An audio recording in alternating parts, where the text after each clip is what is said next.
What's going on, ladies and gentlemen? It's the Miss Lee Experience. Welcome to another show where it's going to be an experience. We have music, we have conversation, we have sports, we have a special guest.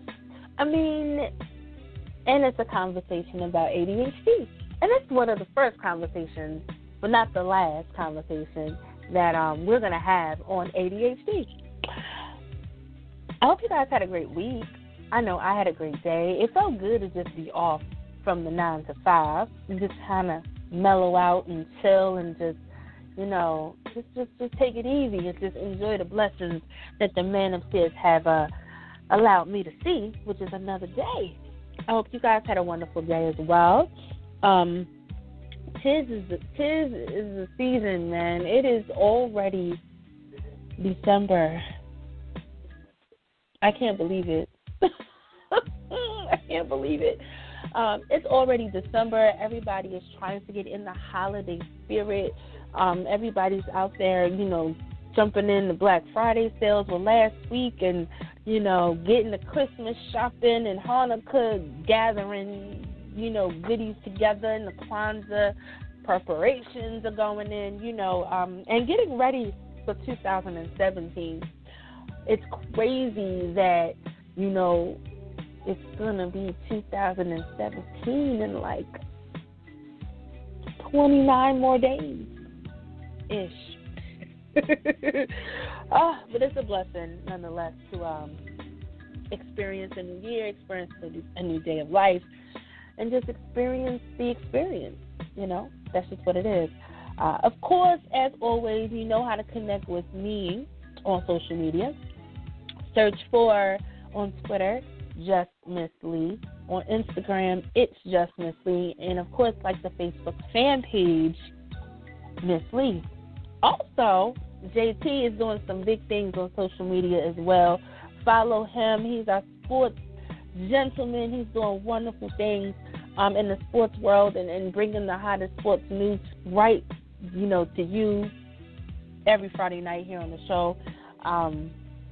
Follow JTNYG on Twitter, on Instagram, and Periscope.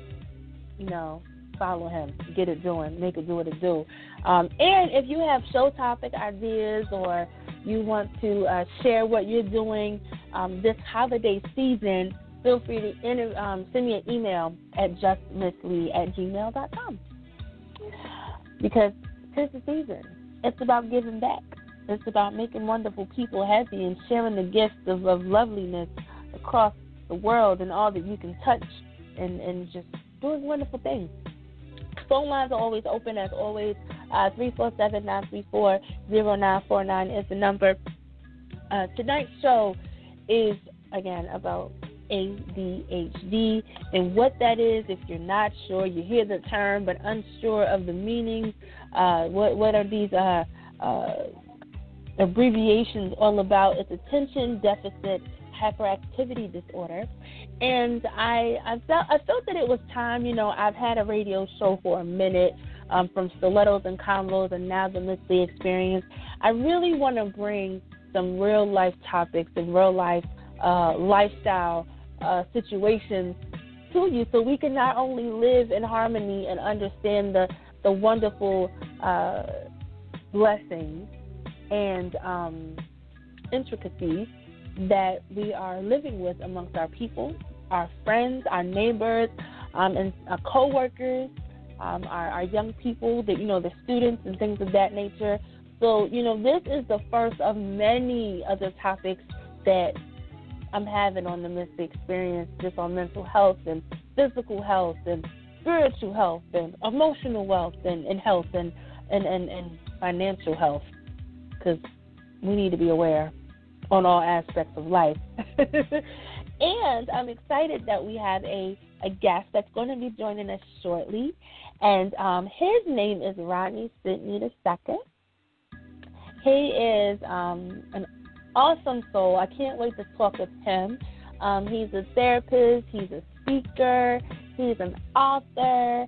He's out of Virginia. He has wrote 2 children's books.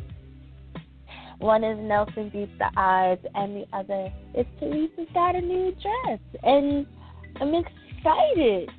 I'm excited to talk to him and what he's doing with his movement, with Healing Through Words. And I know you guys are going to love to talk to him, too. So we're going to talk to him a little bit later. And as always, JT is going to join us in the second hour of the show with the sports updates and that Cowboys-Minnesota Vikings game that happened yesterday.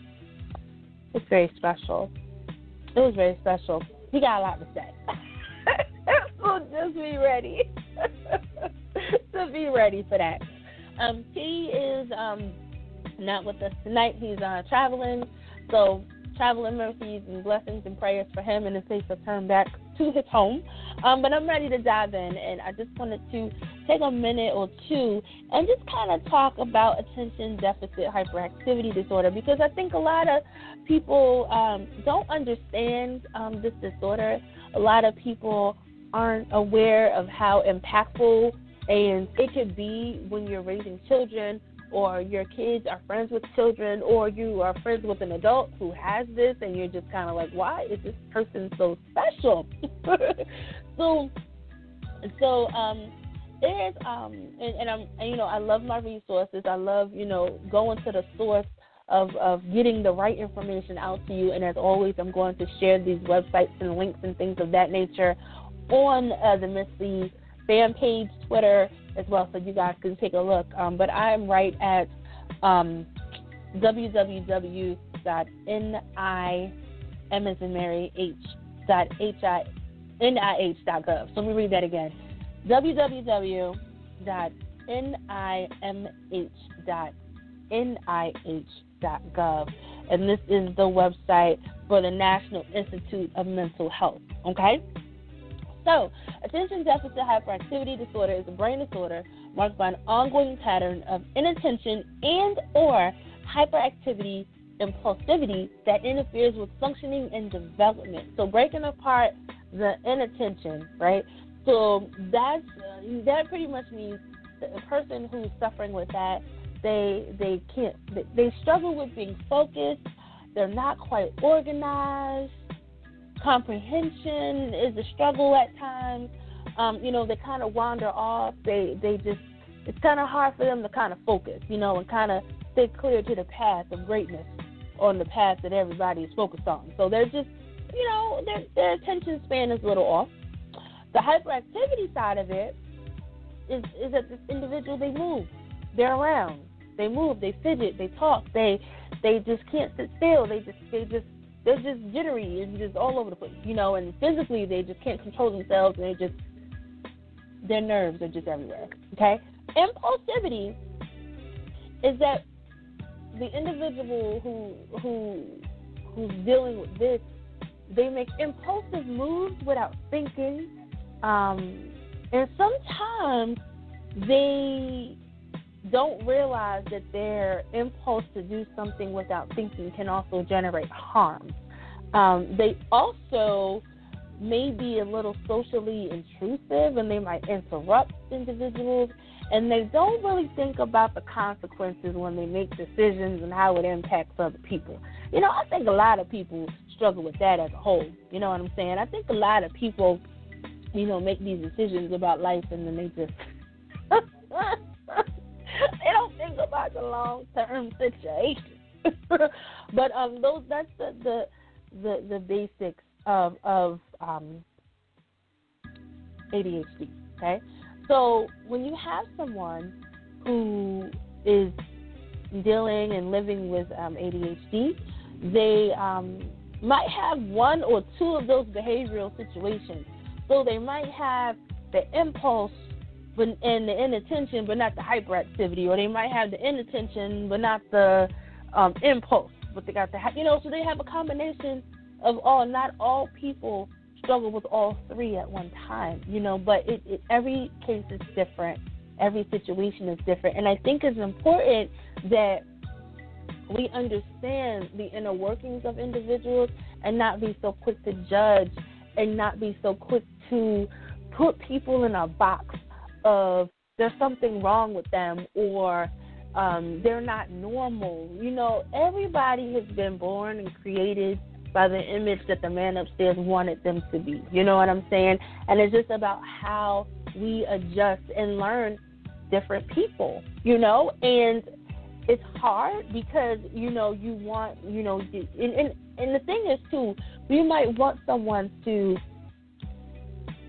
be normal. Like we grow, you know, you give birth and you want your child to be normal and be great and have 10 fingers, 10 toes, you know, 2 eyes, 2 ears, 2 nostrils, you know, as a whole shebang, you know, and then sometimes it just doesn't work out the way that we want it to be.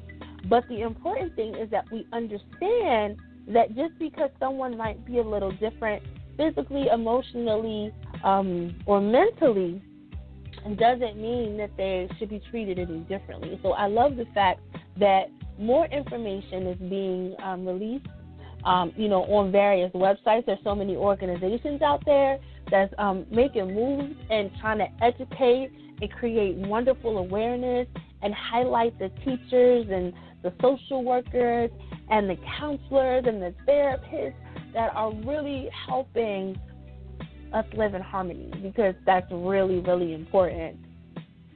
It's also important that these special cases are treated properly. You know, so many people have the fear of medicine. Oh my gosh, you know, I don't want my baby to be on medicine. I don't want my child to be addicted to this and addicted to that and put these poisons in their system. Similarly to how some individuals struggle with different vaccinations. And, you know, I don't want my child to have unnecessary vaccinations. If they don't need it, why do they have to have it? I agree with it. I agree, because you have to make the best decision for your child or your family member. You know, if you're guardian of, you know, a young person, you know, and it, you know, and I'm the same way. Like, real talk. Like, I don't believe in flu shots. Okay, that's just my own mental. I've never had the flu.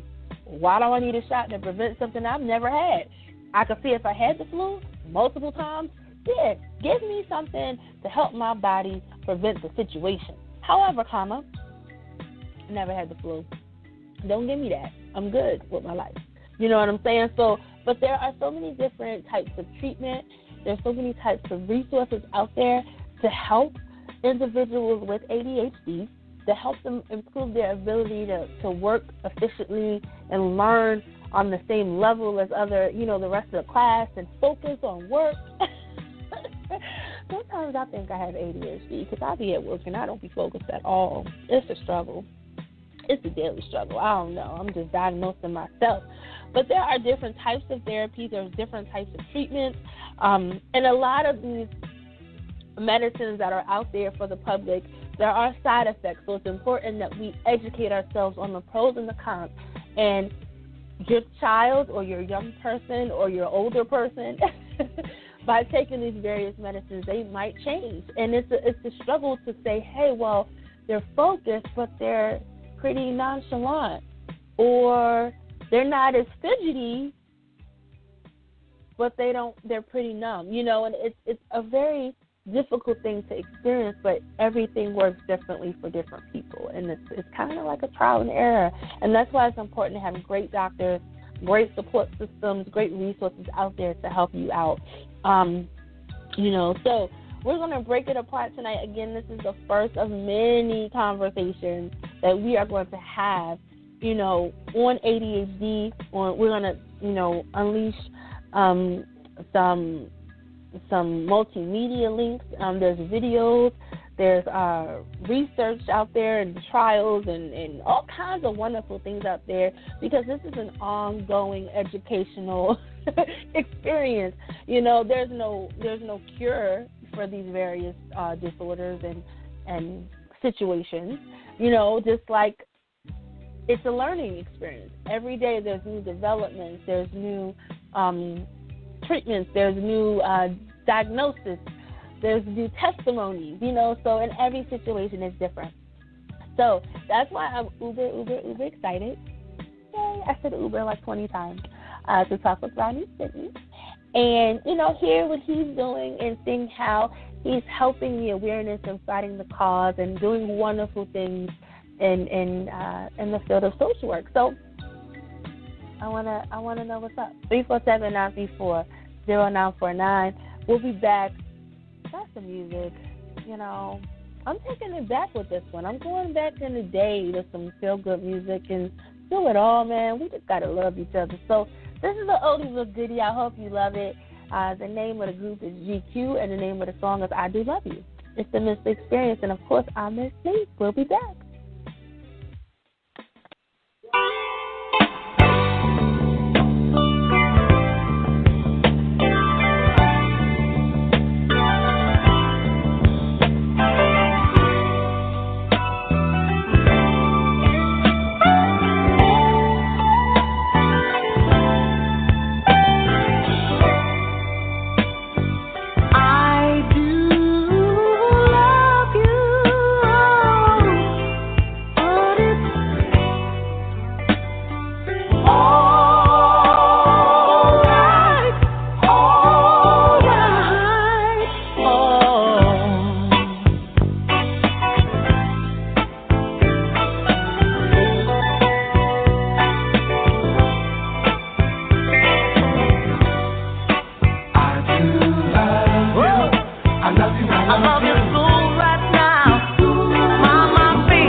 I Do Love You. I mean, feel good music, man. That's what it's about.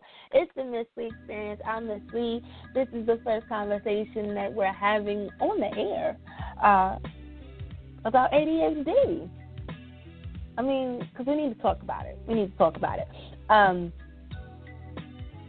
I talked about right before I played the song, some of the definitions and, treatments. We were talking about different, ways to be treated. But there are also some risk factors as well that we're still uncovering because, again, there's no known fact as to what causes someone to have ADHD. But scientists have kind of figured out that there are some kind of factors that can cause kind of sort of maybe, but this is just based off of studies, trends, and commonalities. So just like any other illness, some factors can contribute to ADHD, like genetic, your genes, your DNAs, and the strands.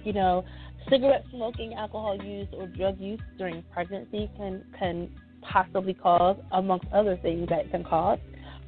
Exposure to environmental toxins during pregnancy, like lead poisoning, different, chemicals and waste and things of that nature. Low birth weight, brain injuries.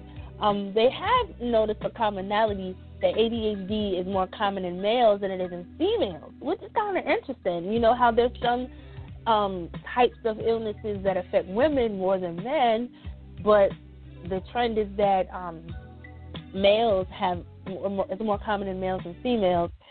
And females with ADHD, they typically have problems primarily with inattention, and then other conditions such as anxiety disorder, conduct disorder, depression, substance abuse are also common with ADHD. So it's kind of like they have one thing, but then they can have other elements kind of snowballed into it. So, we're breaking it apart tonight.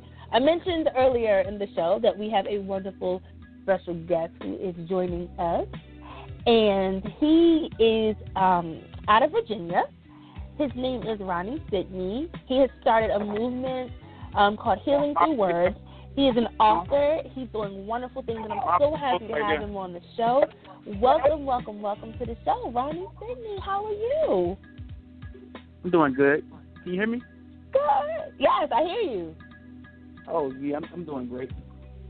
That's good. I'm so glad that you're hanging out with us on the show in your busy schedule. I definitely appreciate it. So tell everybody a little bit about you and how you've taken this cause of ADHD and just kind of, made it happen and impacting our young people. Definitely. My name is Ronnie Sidney. I'm from Tappahannock, Virginia, and I currently still live here. I am an outpatient therapist at a community services board locally.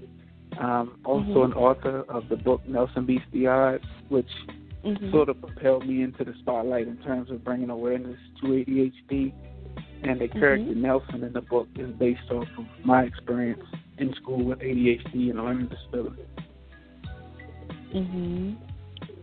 Hey, so you, Tappahannock, so I know everybody hears that part of Virginia. Chris Brown made it famous, made it do what it do, which is awesomeness. But I'm glad that you are taking your town and taking Virginia to a new awareness level, because there's so many people out there that have young kids and maybe young adults who are not familiar with ADHD. So as a now adult individual who, is beating the odds, so to speak, and doing wonderful things, what was it like as a young person dealing and struggling with ADHD? It was very frustrating and sometimes painful because I was a real hyperactive kid.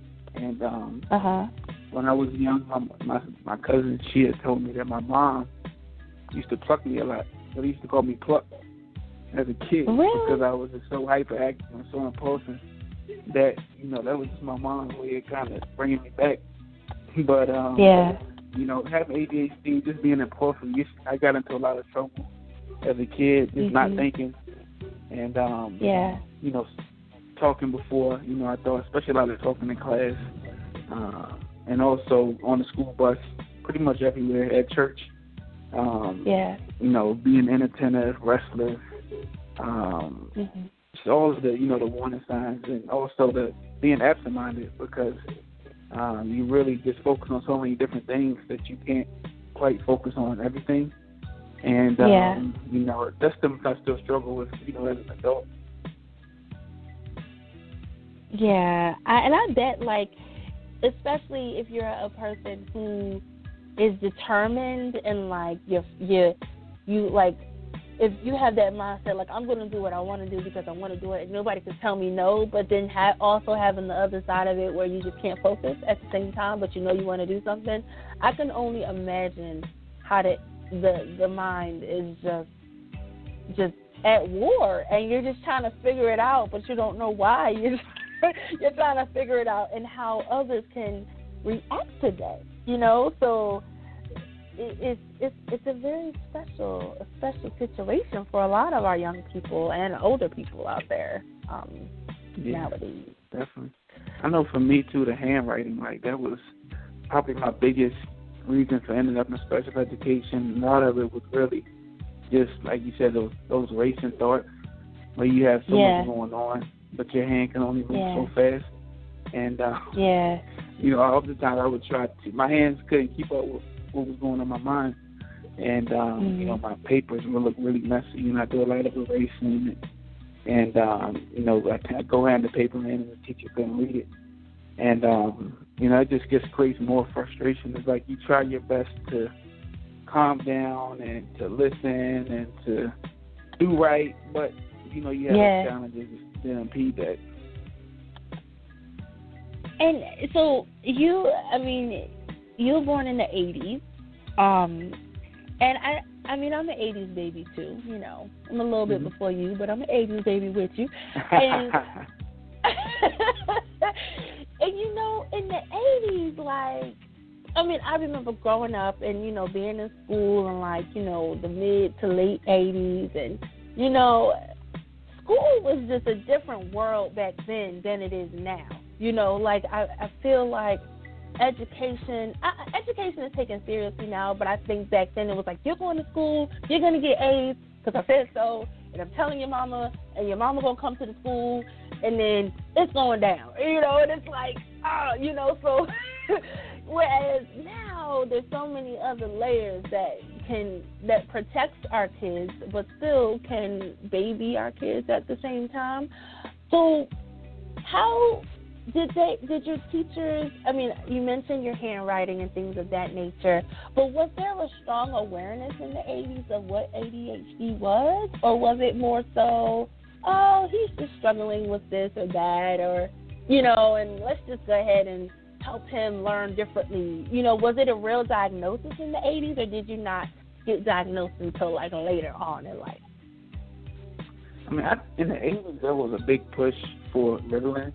So you started to see the spike in Ritalin prescriptions, and ADHD sort of coming into its own, because you had attention deficit disorder first, and then ADHD followed, which ADHD a lot of times often is treated with stimulants like Ritalin, and my parents were actually suggested, to put me on a medication in third grade, but my mother, she was a nurse, and she understood, the effects of psychoactive drugs, and, technically Ritalin is like a schedule, I think, 1 or 2 drugs, so it's a really intense, drug, and she didn't believe that, my behavior warranted, such an extreme, substance, so she never, put me on it, which I'm sure a lot of my teachers probably weren't happy about that, but, she felt like that was in my best interest, and I'm glad she did.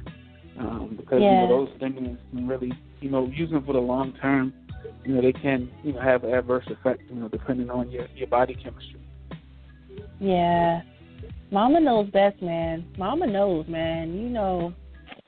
She like, no, I know my baby. We ain't doing none of that, you know. And the fact that she was in the medical industry, you know, that's key. Because a lot of moms and dads, they might not have been as knowledgeable, you know, and they made decisions off of the right now and not thinking of the long term, you know. But, but I'm glad Mama knows.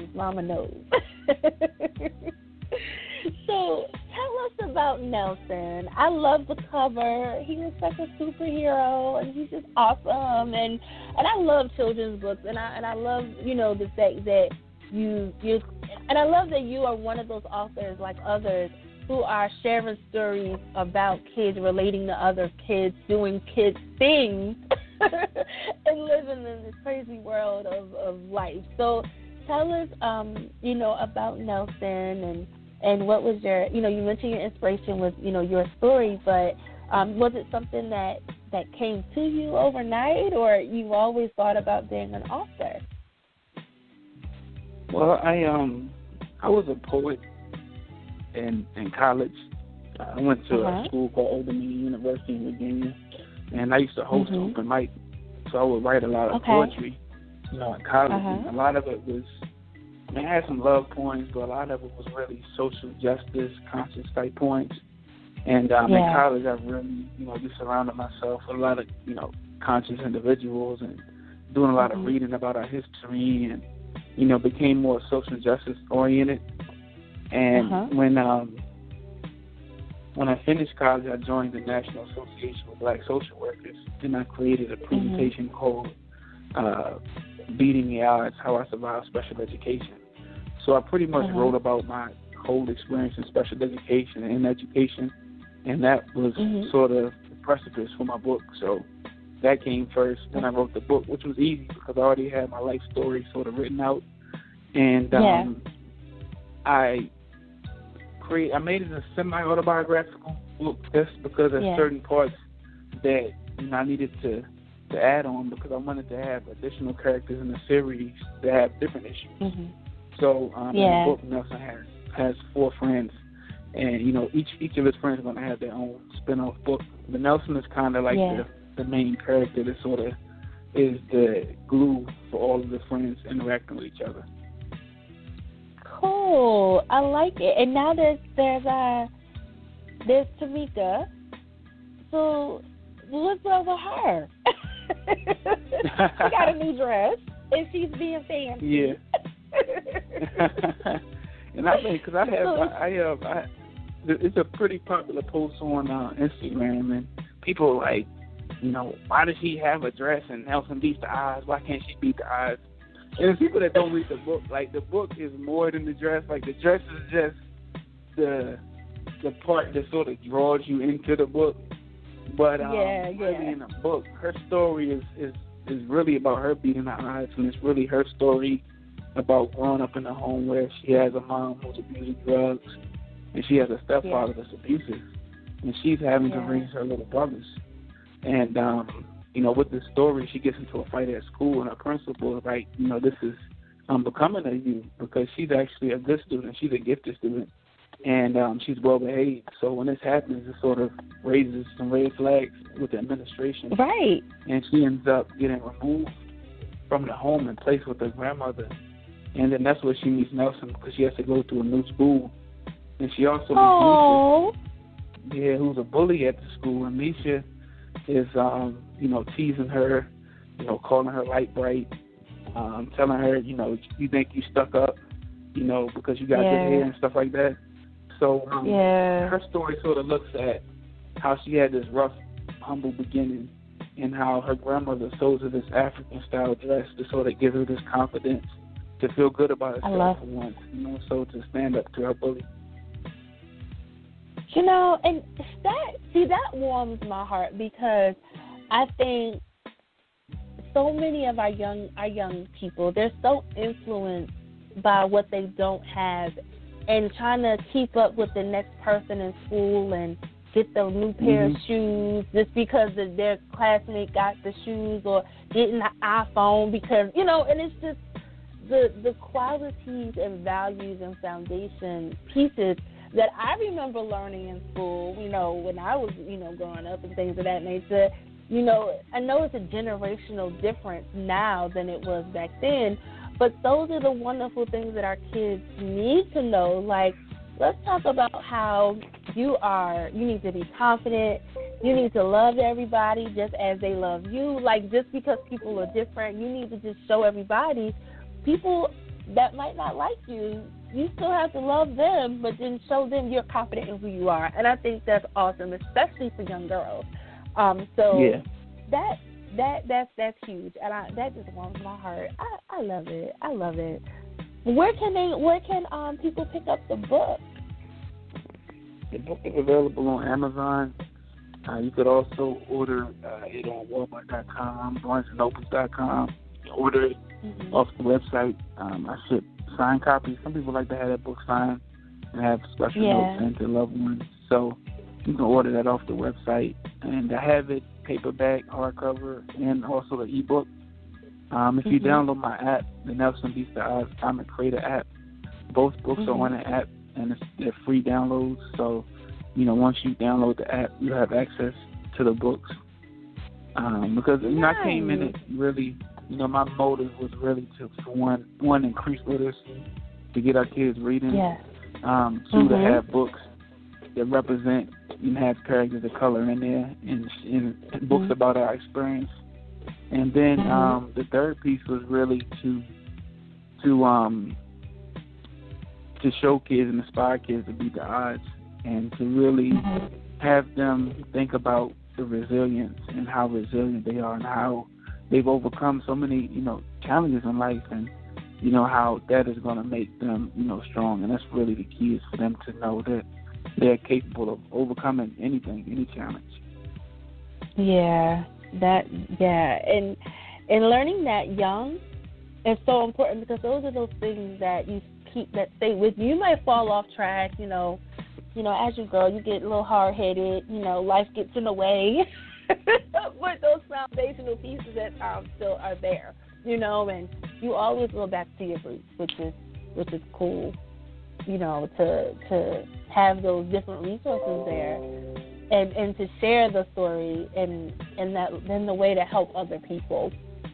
You do a lot of stuff, Ronnie. If you're tuning in and you're like, who is his voice? It's Ronnie Sidney. He's repping Tappahannock, Virginia, doing wonderful things for the community. So not only are you an author, not only are you a social worker, doing wonderful things, helping out families in need and being there when disaster strikes, and the kind of like the first on call in some instances. But you also created an LLC called Creative Medicine Healing Through Words. So tell us about that.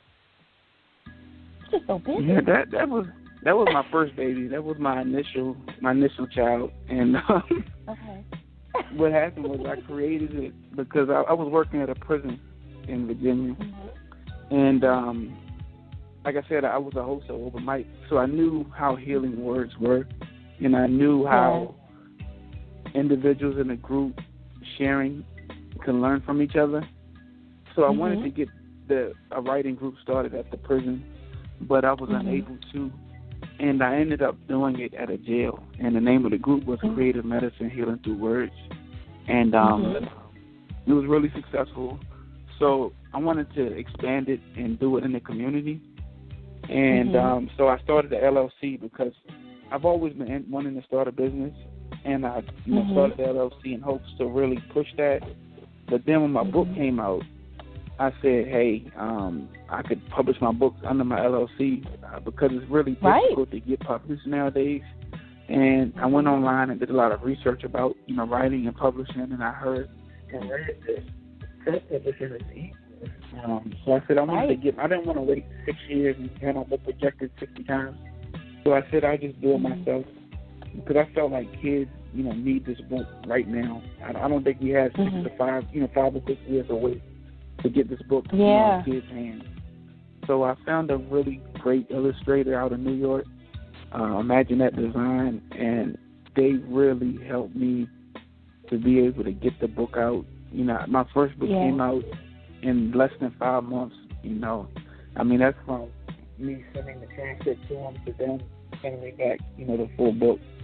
So, it's really good. Like, I had good people around me who could edit. My friend, classmate Tiffany Curry. I had a bunch of people who supported me, helped me raise the money, because, publishing books is not cheap.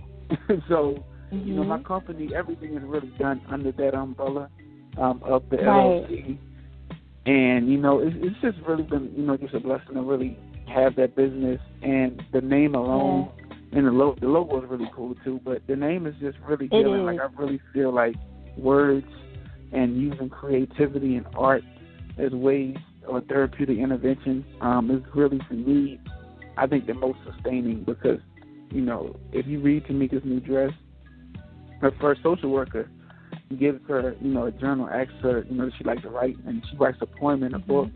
And I feel like, when kids are able to talk about their traumas in a creative way, it makes it, they're more comfortable, sharing. And I think, too, when you use metaphors and similes to describe things, it makes it deeper, because you can't always find the correct word to illustrate something. But when you can use a metaphor or use some type of, poetic device to communicate that, it can be really powerful. Yeah. You mentioned journaling. I mean, I remember, like, being a little person and having a diary. And, I think I just wanted it because everybody else had a diary. And I was like, oh, that's so cute. Let me write my thoughts. And but, I'm glad that I'm older, and I appreciate the impact of journaling, because you really get out what's inside of you, however it comes out, and whatever adjective, noun, however it comes out. It doesn't have to make sense, but it is, you are so right, it is so therapeutic. It's like a whole nother way of reading about yourself externally, and then when I go back and I read things that I wrote last year, and I'm like, wow, like, where, it's a nice way to kind of see where you've been, where you are, and now where you're going, because it came from you, and only you can tell your thoughts the best way you can, and it doesn't have to make sense, but if like you mentioned, like our young people, if they could just write down their thoughts and write down how they feel, and be open to share their thoughts, even if you can't, because some of our kids don't know how to say it, like you said, like they would rather write it and let mom read it, and then they go in their room and then mom can digest it and be like, okay, tell me about how you felt about this, and it can be more healthy conversation, because not all people like to verbalize their feelings. Some people like to write it, sing it, draw it, write a poem. I think too, that's what makes the book a really good platform, like the comic book, because instead of Johnny having to talk about how he feels being in special education, he can read Nelson Beats the Eyes and talk about how Nelson feels. And sometimes having that third party makes it more comfortable for a kid to open up and talk about different things. I did a assembly today in Rockingham County, and I had 750 kids in there. And I went through both books. Yeah, I shared my story, and I did a reading, and I asked some kids to volunteer, and we read the book, and I stopped and sort of point out how that specific experience related, to me. But also asked for volunteers. So I had some kids come up and share how the book related to their life. And one of them was saying how he had a mom that was, recently incarcerated. And another young girl talked about how her father was physically abusive. And, for them to stand up and do that could inspire, a kid who's being abused right now to go to someone and to share and to, to tell their story. So, when you can talk about it through another person and sort of make it easier and less, vulnerable, it can be a really good tool to use to encourage kids to have that conversation. And parents, too, because sometimes parents don't always want to know everything. And being a parent, I don't want to know every little detail. So sometimes you're not always willing to ask questions that, you're afraid, of a kid's answer. But, books are great ways to have those conversations. Yeah. And the kids at the event today, just by a few of the little ones sharing their experiences, they might have met some new friends that they can lean on and be support systems for each other if they're in a situation where they're by themselves, and they can connect and, have a positive, person.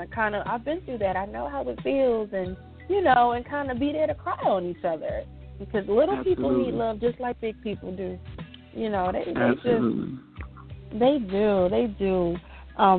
You're just taking over, Ronnie. I need you to come up, up to the Maryland area and the D.C. area so we can see you. That's just because, you're making such a huge impact in Virginia, and it's a beautiful thing, and it's a blessing that you've taken your life and used it to just metamorph everybody else around you and just kind of helping them get to, a new level and learning about ADHD, learning what they can do, knowing that there's no such thing as can't.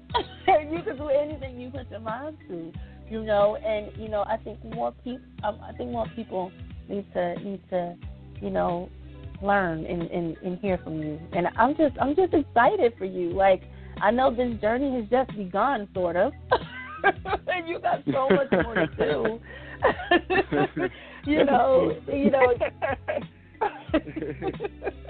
I mean, because with the book, when I stepped out there with it, it's almost like now I've assumed, an advocate role. Because people call me all the time, email me. Yeah. I have a 17-year-old son who's in special education. What should I do? I mean, I have people actually calling me crying. People calling my job, want me to do therapy. I mean, it's like, the responsibilities, are endless. So, for me, I'm the type of person, I want to help everybody. But now I need to, sort of set some limits and to be able to function, because really, doing this now and how things are happening so fast, sometimes you sort of forget that, you got a family at home. You have to, take care of that, part too. Yeah. So now I'm trying to get that balance because, it's easy to, sort of lose that. And, even also, too, being an author, you want the accolades. You want to be, receiving different book awards and whatnot. And, at one time I was sidetracked with that. Like, why am I not getting these awards? But then I realized, why I started. And I'm like, did I do this for the awards? I was like, no, I didn't do it. Right. So I shouldn't even be worried about that because, when you do good, it'll come back. And recently, I think it's like a month and a half ago, the NAACP Image Awards sent me an email and asked me to submit a book for their next event. And, I was like, wow, that's cool. It was a shock to even know about, my book being out. But, for real, like the black community and the special education community have been the gasoline, for me, getting this far. The support has been phenomenal. And a lot of times we talk about black people don't support each other. That's BS. Like everywhere I go, it's the love.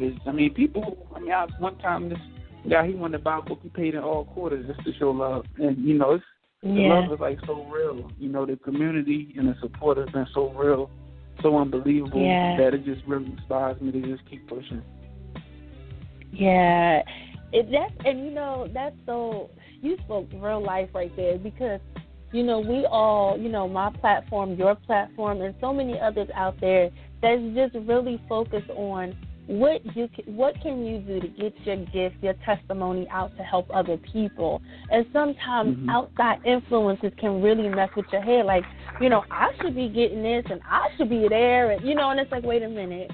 Let me ground myself. Let me go back. You gotta humble yourself. What was the purpose? Really let me humble myself. Exactly. Is it about having? Go ahead. I'm sorry. Yes. it's real, and you really got to sit back and say, whoa, pause, Lee, pause, Ronnie, pause, let me get this together, you know? Because, like, really, like, when I heard about you about 3 or 4 months ago, and I was, you know, on your website, and I don't even know how, like, I feel like, you know, everything has a reason for it anyway. And I think I was on Facebook, and somebody shared a story of yours or a story about one of your students or someone, and I was like, oh, it's a comic book. I was like, that's pretty cool. And then I clicked, and I was like, oh my gosh. I was like, he's like a social, you know, educating, writing superhero. Like, this is dope that Ronnie is doing these wonderful things in his community. And I was like, I have to get him on my show. And this was like right when I revamped my show, and it was like, you know, lining up topics and guests and things of that nature. But I swear it was like somebody shared a link and you were in it. And I was like, who is this? You know, let me click on it and see. So the word is out there. People support.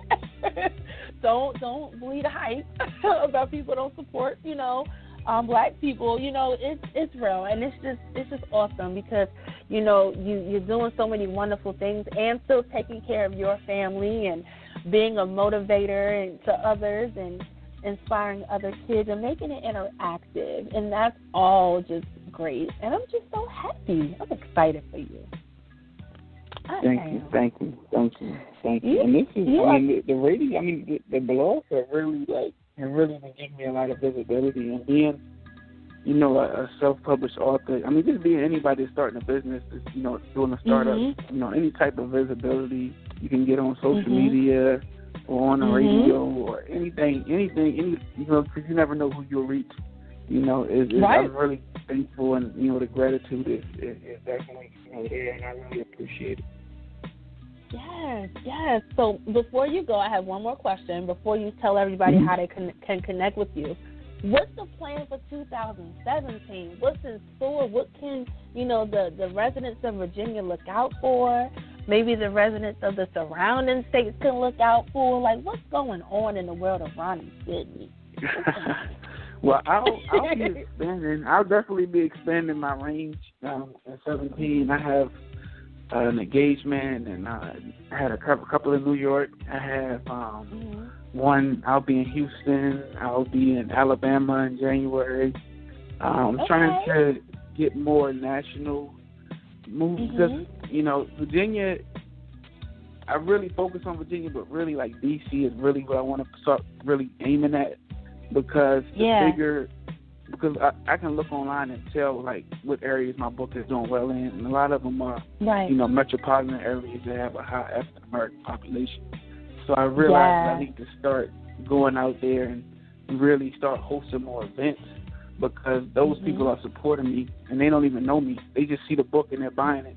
But if they really knew the story, you know, it'd be. But I told myself, year one, I really wanted to focus on my state, just because it's, for one, it's cheaper gas-wise, and, you know, you know, it's my hometown, it's where I'm from, you know, and I feel like sometimes some celebrities, you know, they get big and they don't, you know, show that love, and they don't, you know, put that work in, you know, locally, and I feel like, for me, my home base is always going to be, you know, my focus, because, you know, these are the people I grow with, these are the people my kids go to school with. So I really need to make sure I got home right. I got headed right before I'm all the way in, you know, Cali, trying to help some other school out. And my school is just struggling, you know, in my neighborhood. Right. Absolutely. And I love the fact, again, that it's a comic. I'm all about creative visual, you know, media elements that's helping our kids see themselves in color. you know, and that's huge. Like, you can, you know, that's why I always say I love to see more African-American superheroes and Hispanic superheroes and, you know, women of, you know, Asian descent doing, you know, just the world is colorful, you know what I'm saying? And the fact that, you know, kids of color should see themselves not only on television but also in books that they read visually, not just imagining literally what this person looks like, but to be able to take the story, and you can read a comic book over and over again and see different things and see the pictures, and and it speaks to the visual learner, the art, it speaks to the different types of learners, and I think that's really awesome. So I'm excited. I can't wait for you to come to the, to the D.C., Baltimore, Delaware, Philadelphia, come up to East Coast, head up to Jersey, You got to make that happen for me. You got to reach out. Maybe one of your viewers might holler at me. You know what I'm saying? And I know a lot of people, for real, I know a lot of people that do a lot of wonderful things for the kids in churches and things of that nature in the Baltimore area, so it can definitely happen, and I'm gonna definitely get you up here so you can share the message and just touch more people and more kids that are going through the same things that the young people in Tappahannock are going through as well. So, we gonna make that happen. We gonna, you gonna be in Alabama and Texas. That's cool, but we gonna get you up the East Coast too. Yeah. Yeah, so tell everybody where they can connect with you on social media, the website, all that connect information. Definitely. My website is www.nelsonbeatstheodds.com, and you can find, I have mixtapes on there, albums I did with some, clean music, just really inspirational, get your day going in a positive way. I have links to my app, free app. You can go to the App Store and download that, Nelson Beats the Odds Comic Creator app. Also have links to different videos. I've been on Fox News, HLN. I just been on understood.org, a video they just put up this week, and actually interviewed my family and my former teacher and me, and I talk about, the double stigma of being black and having a disability and how challenging that could be. But I have links I have pictures. I always take pictures every event I go, so I have pictures of different events, and it's a bunch of stuff. The books, you can get them off the website, on Instagram and Twitter, at Ronnie Sidney in 2 I's, and this RONNIE SIDNEY and also Nelson Beats the O is my Twitter and Instagram for my book and business. And you can email me at ronnie@creative-medicine.com or ronniesidney@yahoo.com. And you can definitely reach out, and I will definitely be looking forward to come up to Maryland soon and, meeting you. And I got some family up there, too. I got a lot of family in Baltimore, so hopefully they'll come out, too. And Lord knows the Baltimore school system needs some love, man. I'm a Jersey girl, but living here for the past 12 years, you just be like, oh my gosh, they need some love, man. I think a lot of our school systems in urban communities need a lot of love, but but yeah, man, I'm just excited for you. I'm speaking wonderful things for you in 2017. I'm actually, I already have 4 or 5 people I'm going to link with you. So just be prepared. You're going to get some emails. Some wonderful people that's doing wonderful things in New Jersey, in Maryland, just around that they can, even in Atlanta, that you can definitely get your word out and do a lot of great things. So be on the lookout for the emails. I'm looking up. It has definitely been a pleasure having you on the Mystery Experience. You're definitely welcome to come back.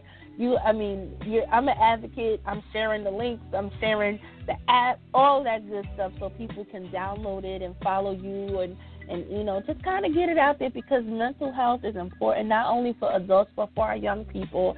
And the more that we know and the more that we can see our stories being told, the better we can be as one. So I'm loving it, man. Absolutely. That's what's up. Yes.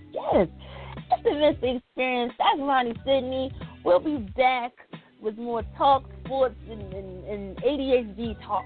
I got to play my song because it makes me happy, and Bruno Mars makes me happy because that's just what he does. 24 Karat Magic. We'll be back. Tonight,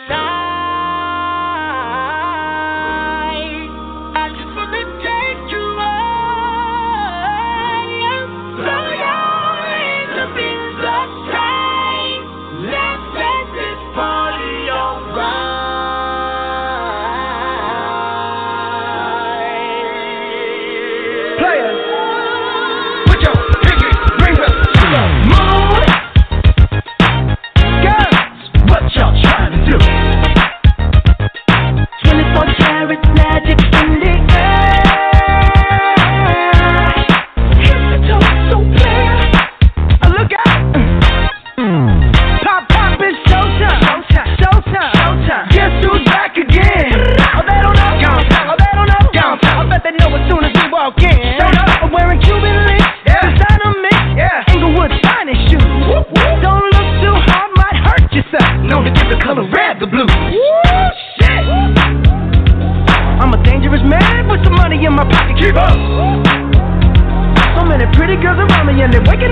Keep up.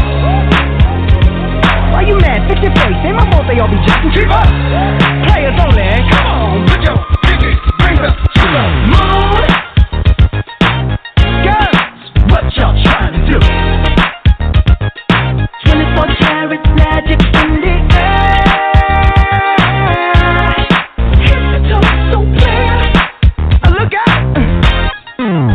Second best for the hustlers, gangsters, bad bitches, and your ugly ass friends. I cannot preach. I cannot preach. I gotta show them how I pimp get it in. First, take your sip, do your dip, spend your money like money ain't shit. Ooh, ooh, we too fresh. Got to blame it on Jesus. Hashtag blessed. They ain't ready for me. I'm a dangerous man with some money in my pocket. Keep up. So many pretty girls around me and they're waking up the rocket. Keep up. Why you mad? Fix your face. Ain't my fault they all be jocking. Keep up. Players only. Come on, put your pinky rings up to the moon.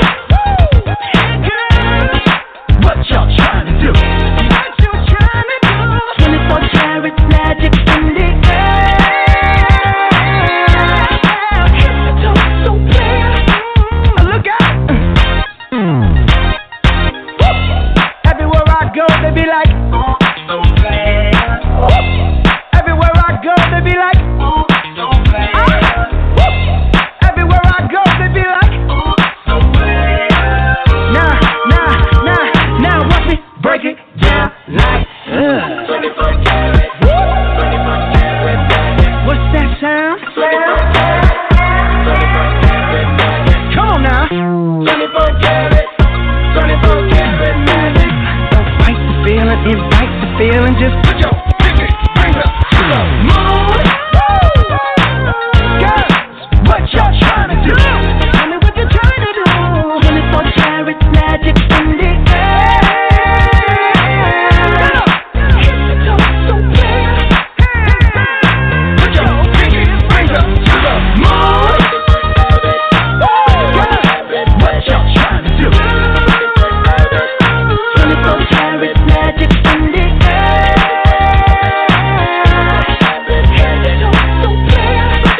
Look out. Magic, magic, magic, magic, magic, magic.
What's up, y'all?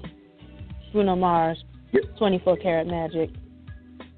It's that time for JT to bless us with some sports news.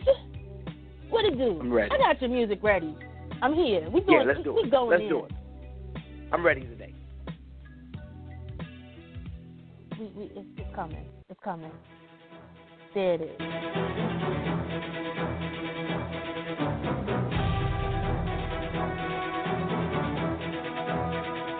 Yeah.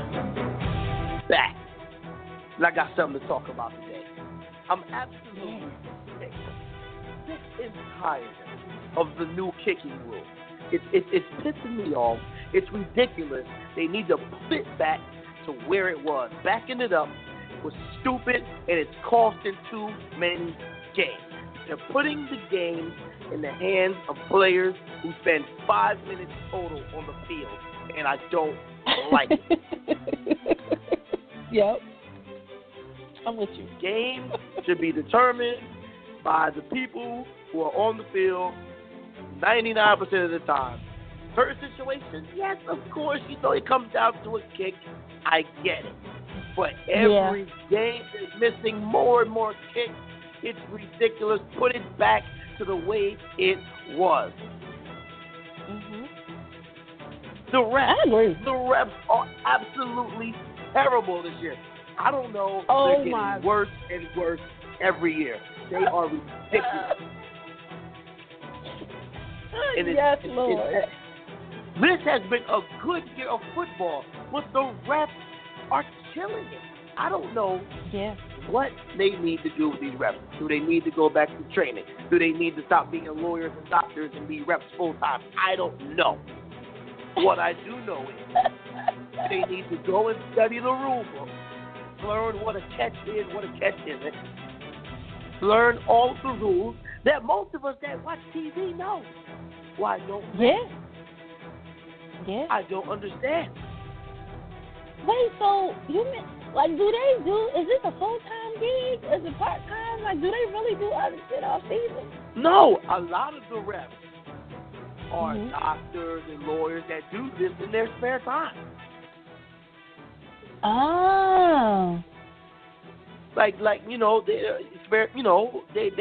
do. They're lawyers and they all the same. Not all of them just do this all the time. Most of them, they're professional men that do other things. So they like can study law. Why can't they study rules? Right. Because I know, and you saw, because I saw, it was a blatant face mask yesterday at the game, though. I saw it. My God. I couldn't believe that was blatant. I could not believe. I say, are they not seeing this? They got just look up at the replay on the TV. Like, this is ridiculous. Right. Oh, you know what I think they should do? I think in the 2017-2018 changes to the rules of the NFL, coaches should be able to challenge calls, like referee bad calls, and they need to be reviewed again. Not only challenge, like, you know what I'm saying, how they like, oh, that's a pass interference or whatever. Like, if a call wasn't made, I think the coach could throw their red flag out and just throw it out there. Play back the tape. That's where the fine line is. Because if that's the case, coaches are going to be and challenging. And you can take a timeout like they do for regular challenges. Okay. So they'll be more wary about when they do it. Okay, I think that. Yeah. You know what I'm saying? But so like that whole face mask yesterday, flag should have been thrown. They went back to the camera, played in the stadium. Oh, yeah, that was true. Yeah, let's go ahead and, flip that call around. That's what should happen. It's I absolutely get paid for that, JC. Absolutely. I keep telling people, and I want people out there in internet radio land to go to bat. I need to be the commissioner of the NFL because, number one, Roger Goodell is terrible. I can do a better job than him. I will get the NFL up and running, up to par. Yeah. I'm tweeting that out right now. I'm tweeting it. I'm tagging the NFL JT on the damn tweet. For NFL commissioner and or JT owner of an NFL franchise. Needs to happen.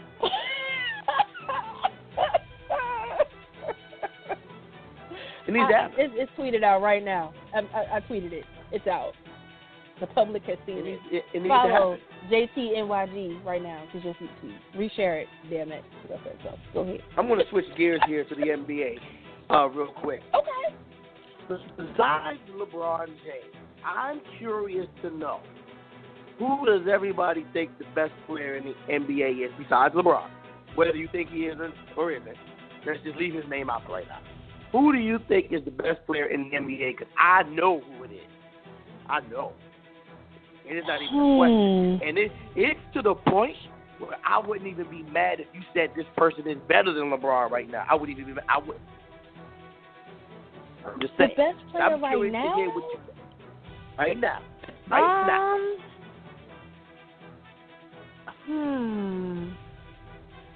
I'm gonna go. Can I say Kevin? You said who? I don't know. I'm like, cause I can't really say though. I was thinking Durant, but then I'm kind of thinking I like Carmelo, but then I can't believe you actually opened up your mouth to say Carmelo. I like Carmelo. No defense, Anthony. I like want Carmelo. him off my team. I do. Maybe because, he's been through some things. Oh, man, whatever. I don't want to hear nothing about no Carmelo. Get him off when he learns how to play defense. Then we can talk. I don't want nothing, whatever. First of all, Carmelo, most people think Carmelo Anthony is a superstar. He is not a superstar. People think that he is. No, you're not. When you are a one-dimensional player, you are not a superstar. True. You're not a superstar. That's true, because at least Jordan, player. he did do offense and he did defense, just like a lot of other great players. He's not a superstar. If he was a superstar, he would have been able to take the Knicks a lot further than what he does. If he was a superstar. No. Get out of here. Yeah. I like Westbrook, too. Go ahead. I don't know. Who do you say is the best player of this? You just said it. Really? I like Russell. There's nothing that guy can't do. Watching is like a breath of fresh air. He's amazing to watch. There's nothing he can't do. And he's a big dude, and to be that big and that fast. My Lord. What? Yeah. Russell Westbrook is the best player in the NBA, if you ask me. Anybody with the name Westbrook, I like.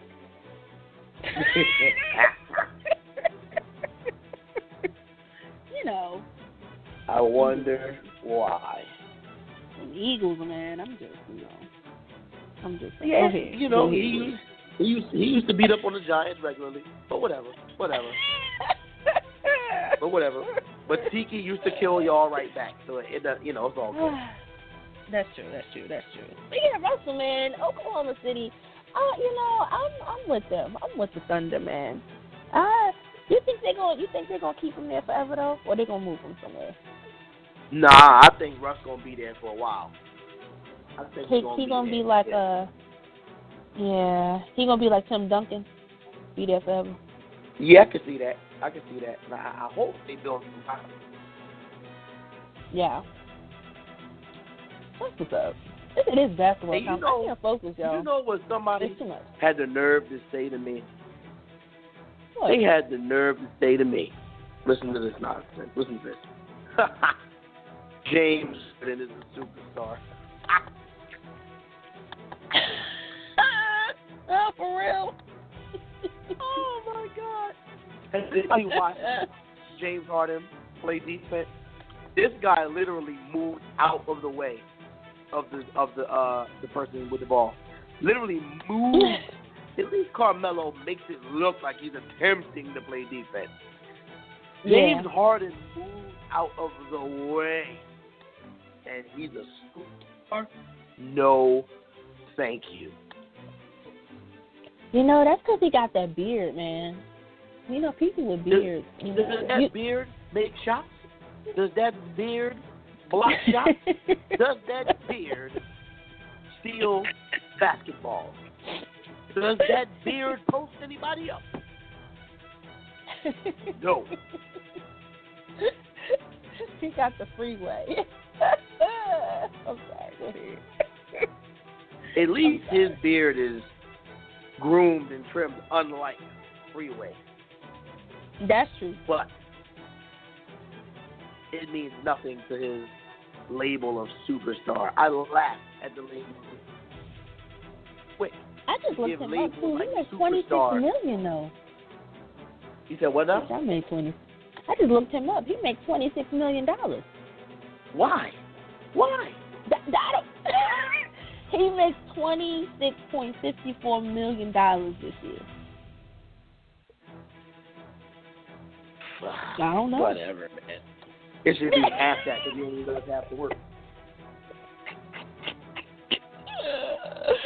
Whatever.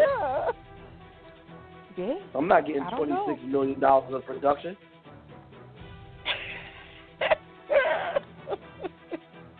He sucks at defense so bad that he might as well shoot the J, run off the court, let somebody who plays defense run the other side of the field to play defense, and then him come back on offense. That's pretty much what he needs to do because he doesn't play defense. He makes more. I'm looking up people. He makes more than Kevin Durant. He makes more than Carmelo. He makes more than Chris Paul. Yep, he makes more than Chris. He makes more than a lot of people. You tell me what sense does that make? I don't know. I don't know. DeMarcus Cousins, he make more than him. He make more than Derrick Rose. He make more than a lot of people. I don't know why. Whatever. He don't make more than LeBron though. He don't make more than LeBron. Nah, makes 30. Don't nobody make. Yeah, don't nobody make more than LeBron. Nah. Man. Yeah, just think about what we just said. LeBron makes $30 million. You're telling me James Harden only makes $4 million less? Come on, man. Yes.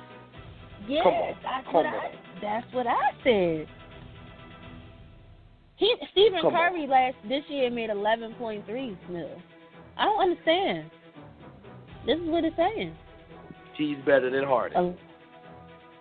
I like Steve. Yeah, Steve Curry's way better than Harden, I think, in my personal opinion. And I just $26.54 million. What he made in 2016. Lord. He got a hell of an agent. Whoever, that's the agent. that was just Houston being stupid. That's what that is. I'd have looked at that agent dead in his face and be like, man, whatever, get out of here. He can go to somewhere, whatever. Yeah. I mean, but it is Texas. It is what it is. You know how they do. That's Texas for you. They a little retarded down there anyway. But next week, when I come back, we're going to dissect the potential playoff picture for the NFL, see where it's looking at, where it's looking like it could be going where. Now, here's the thing, Cowboy fans. The Cowboys are in a position where they don't have to win another game, and they're in the playoffs. That's true. Remember that. They're in a position where they can rest players, whatever they want to do, because they're already in the playoffs. They got the playoffs locked. Now, their seeding in the playoffs could be determined, but if they really wanted to, they could sit everybody for the rest of the season until the playoffs. Let Romo play. Yeah. And JT and ladies and gentlemen listening, this is my wish for the Cowboys. Y'all ready? And you might like me for saying this. You absolutely might love me for saying this because I know you and I've known you for like almost how many years? 20? Almost 17. Good gracious. So, okay, so them going to the playoffs is going to happen, but I want them to lose in, like, their first round in the playoffs. And I want them to, like, lose to, like, the Giants or something. Like, I want a team to just, like, beat them and then, like, that's it. I would love for that to happen. Like, I think that would just humble them because, to me, we said this, I know I've said this before, like, you get to the playoffs, your regular season shit don't, I mean, it means something, but it's what everything now is win, lose, or whatever. Like, it's playoffs is a whole nother realm. You in a different psych mode. You in a different, it's a pressure situation. You show up or you don't.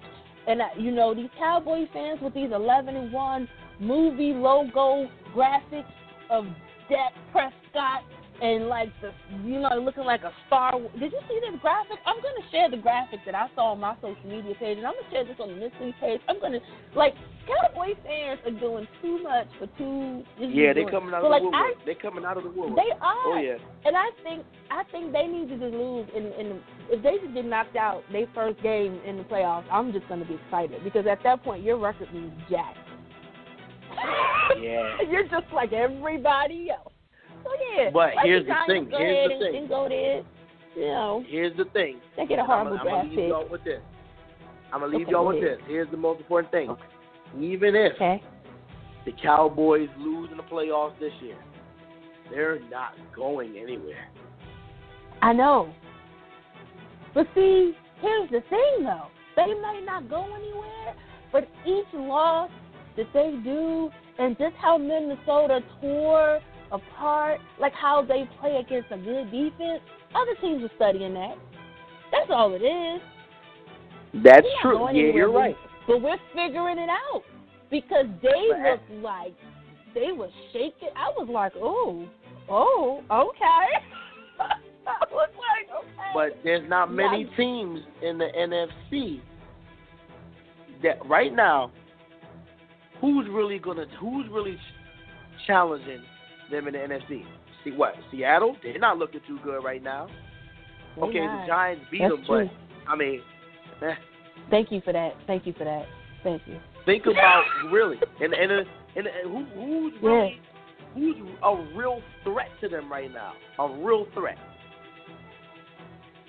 That's true. Last year, the year before, I would have said Green Bay. Nah, I can't even say them right now. No, but no in the NFC. Yeah, that's true. But I just any given Sunday, man, You're right. I don't know. You're right. I think Minnesota exposed some shiznit yesterday to a lot of people. I don't know. Outside of the referees, so I think they exposed. But I need them not to go. I would like the Giants to go further than the Cowboys. I'm going to just say that one time and one time only. Well, I'm going to place an email. I'm going to place an email try to make that happen. Yeah, I appreciate it. Tell Eli and tell your team to do something so they can go further. And because I will say, watching the Giants in the Super Bowl is a good game to watch. I don't like y'all, but I watch y'all, and I'm like, okay, they gonna win. You know what I'm saying? I don't like y'all, but I watch it. Give them another. We need to make them 11-2. You know what? That is the goal. That is the goal. I can't say I feel the same way about you. Never will say that about you ever in my life. Ladies and gentlemen. You see how he treat me, y'all? You see how he treat me? So wrong. I hate the Eagles. I'm tired of these Cowboys fans. I'm going to share the picture. And you're going to... With that being said, ladies and gentlemen. On this picture, y'all, I'm gonna share it on the Facebook page. I'm going to share it on the Instagram. Dak Prescott looked like he is in Star Wars in this picture. And I felt sick to my stomach when I saw it. Stupid. I swear to God, I'm going to share it. It looked like he's fighting I'm going to look at it. I'm signing off, y'all. I'll be back next week. We're going to talk about these playoffs. Yes. I'm out. It's the Misslee Experience. JT, follow him on Twitter, JTNYG on Twitter and on Periscope, and follow him because that's what you need to do. We're going to wrap up the show in a little bit. And we're going to wrap up ADHD. This is the first of many conversations on this topic. And we'll be back. You know what I'm saying? Johnny Gill, new edition. This one's for me and you. Let's get some love in this place today on the Misslee Experience. We'll be back.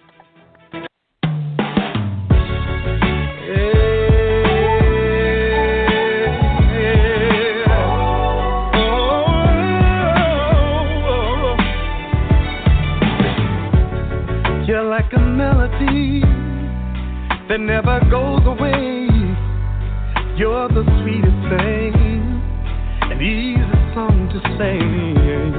You're like a work of art, so priceless to me. A timeless beauty from the movie screen. It never ever seems to fade. So baby, put that glass down and turn the music up. It's like these words was written just for the two of us. Do you remember that day in September when we fell in love? This one's for me and you. Don't let the record play. I love the way it makes your body move. It sounds so good to me. Reminds me of you. When the record plays a melody, love fills up the room. Sounds so good to me. This one's for me and you. Girl, we came so far and beat out all the odds. They never thought we'd make it, but I knew it from the start. So let's celebrate, 'cause we got it good. A classic going down in history. Feels just like we won the lottery. So baby, put that glass down and turn the music up. Oh, baby, it's like these words was written just for the two of us. yeah. Do you remember that day in September when we fell in love? This one's for me and you. Don't let the record play. I love the way it makes your body move. Your body moves. Sounds so good to So me. good. Reminds me of you. When the record plays a melody, love fills up the room. Fill up the room. Sounds so good to me. This one's for me and you. Let it play, let it play, let it play. This one's for my baby. Let it play, let it play, let it play. This one's for me and you. Let it play, let it play, let it play. Just for me and you, girl. Let it play, let it play, let it play. Yeah.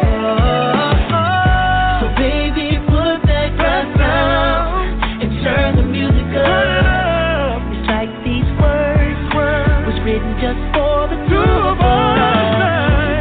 Do you remember that day in September? Baby, when we fell in love. Don't let the record play. I love the way it makes your body move. Sounds so good to me. Reminds me of you. When the record plays a melody, love fills up the room. Come on. Sounds so good to me. This one's for me and you. Let it We're gonna sit back down, yes we are, with a glass of wine, and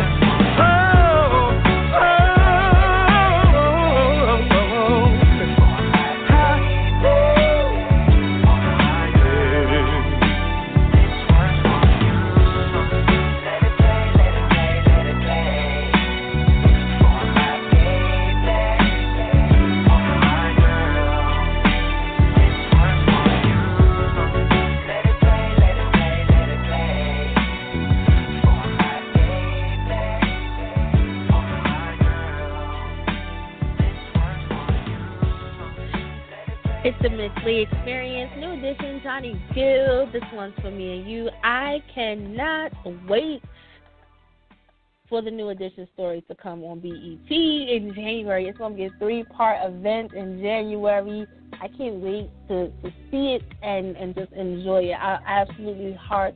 I'm making a heart with my fingers. I absolutely heart. New edition. Tonight, first topic of conversation on ADHD, and I'm really glad that we had this conversation. I'm glad that Ronnie Sidney was able to join us talking about his movement. I do want to bring to light a couple more things that's on the behavioral, the National Institute of Mental Health website on ADHD. So I just wanted to. We talked about the signs and symptoms. We talked about the risk factors, what might cause, but they don't really know what causes. But I also wanted to talk about treatment and therapy, and Ronnie talked about Ritalin and things of that nature a little while ago. So there are two types of medication. One is a stimulant and one is a non-stimulant. The stimulant is pretty much a type of medicine that increases the brain chemicals to, do more. So, it increases the chemicals dopamine and norepinephrine. Said that right. They're safe, but they have really, really difficult side effects, and that's what Ronnie was talking about the stimulants. They decrease the appetite. You might have sleeping problems, personality changes, anxiety, irritability, stomachaches, headaches, things of that nature, where the non-stimulants are the complete opposite. They improve focus, attention, and they do prescribe non-stimulants, depending on the specific case of ADHD. So non-stimulants they're also not approved by the U.S. Food and Drug Administration for ADHD. They're antidepressants, and they help the symptoms, but you can't really combine stimulants and non-stimulants together because, if they have anxiety or a mood disorder, it can throw other things off. So it's really important that you read up and educate yourselves on what's out there to help treat cases of ADHD in our young people. There's also some psychotherapy, so you can do behavioral therapy that just specifically focus on changing the behavior. Family therapy is big. Okay, I think everybody should have family therapy. At least, once a year, go to family therapy, kind of talk some things out for a month, get your life right, come back together, and be a happy family. Education is key, and especially for parents. There's parental skills training. Use your resources. There's so many free resources out there that a lot of your jobs can offer you. There's different employer assistance programs that offer therapists and counseling. That's all free. Your company pays for it. Take advantage of it if you have that as a benefit at your job. There's stress management, and there's also support groups. And there's a separate thing for just kids on this website to help them stay organized. The key for kids on this website, keep a routine, set a schedule, have the same routine every day from work to bedtime, homework, play, indoor activities. Keep the schedule on a refrigerator or a bulletin board, and then make the changes in advance, because it's extra preparation to assist and live and nurture and love a child who might have ADHD. Organize everyday items. Have a place for everything: book bags, keys, clothing, backpacks, toys, all those things. Use homework and notebook organizers for school materials and supplies. Organization is key, because remember, those young people suffering with ADHD, they can't focus. It's hard for them to stay focused, so have colorful things in place to kind of keep them in one. Be clear and consistent. The rules must always be the same rules. You can't change up the rule because it confuses and makes things crazy. And also give praise and rewards when it's needed and when it's necessary. And for adults, because a lot of adults are now being diagnosed with ADHD. Sometimes I don't know if I got it, but you just never know. Keep routines, use calendars, reminder notes, have a place for keys and bills, and break down your big task into little tasks so you can accomplish it all instead of taking it all at once and you can't focus on it. There's a lot of resources out there. There's a lot of people and support groups that's making a way for ADHD, and I think that the more that you know, just like the little NBC commercial, the more you know, with the little star and the rainbow, the more you know, the better you are to be a great human being and a better parent and a great aunt and a great grandchild, a great grandparent. And support mentors to those out there with ADHD. So I'm posting a link on Twitter, so be sure to connect with me there, Justmisslee, as well as on Facebook. You're going to see the link there as well. so that you can understand and see what's out there. And there's a lot of other resources out there for ADHD, which is Attention Deficit Hyperactivity Disorder. It's a lot, man. It's a lot. Next week we'll be back live and in living color, talking about generosity and giving. We have a very special guest. This young lady is a member of the Eastern Stars, and they're highlighting a giving outreach event that they're doing here in the Maryland area. So be sure to tune in next week, and we have a lot of other wonderful guest topics and things happening here on the Missing Experience. I hope you enjoy the experience. Hope you liked it, because I liked it, because I love y'all. Much love to all the listeners. Definitely connect with the show again here on Blog Talk Radio. We're on iTunes, so search for the Justmisslee Experience on iTunes. We're on TuneIn, the biggest podcast online radio platform on the internet, so tunein.com. YouTube, I'm there. Search for Justmisslee. I posted a video last week on being single, so it's fun. Watch it, love it, enjoy it. And, of course, my social media. Can't wait to catch up with you guys next week. Have a safe, blessed, and prosperous weekend. And we'll catch you next Friday. Make it do what it do. Anthony Hamilton, cool, on the Missing Experience. Catch y'all next week.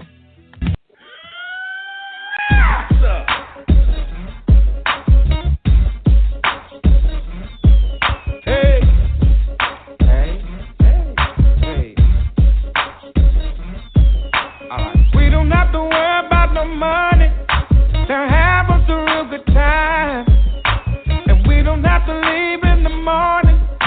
The whole day just you and I. That's right. And it don't have to get any better. It's perfect, you in my life. If you're cool, then I'm cool, then we're cool. We don't have to worry about no groceries. We can fill up on love alone. If we ain't got enough for a movie, we can just sit at home and chill. Have a little role play, baby. Whatever turns you on. If you're cool, then I'm cool, then we're cool. If you're cool, then I'm cool, then we're cool. Quit your worrying, baby. You're worrying, girl. You don't have to worry no more, baby. Quit your crying, lady. Go ahead and dry your eyes. We can conquer the world. Pack a little lunch for the evening. Let me hold you tight. Don't be worried about no problems, believe me. Everything's gonna be alright. Don't be alright. We can shoot for the moon, watch some cartoons. Whatever makes you smile. If you're cool, then I'm cool, then we're cool. If you're cool, then I'm cool, then we're cool. Quit your worrying, baby. Oh, you forget about your problems now. Quit your worrying, girl. You never gotta worry about a thing, no. Quit your crying, lady. Quit your crying, baby. We can conquer the world. We can conquer anything together. Me and you in the pickup truck, touching and kissing, or barefoot, straw in our mouth, laughing and kissing. I know you from the city and love Louis Vuitton, but you stressed out. Come over here and let me calm your soul. Let me rub on your back, paint on your toes. Let me scratch the dandruff out of your scalp, picking your nose. Oh boy, you so nasty. It's all I hear you scream, but you the answer to my question. The air to my dreams, you a radio killer. We can call our white friends up and drink a Miller. Genuine draft, then kick them all out of the house. Take us a bath. You choose. All I need in this world is my OU, and I'm worry, girl.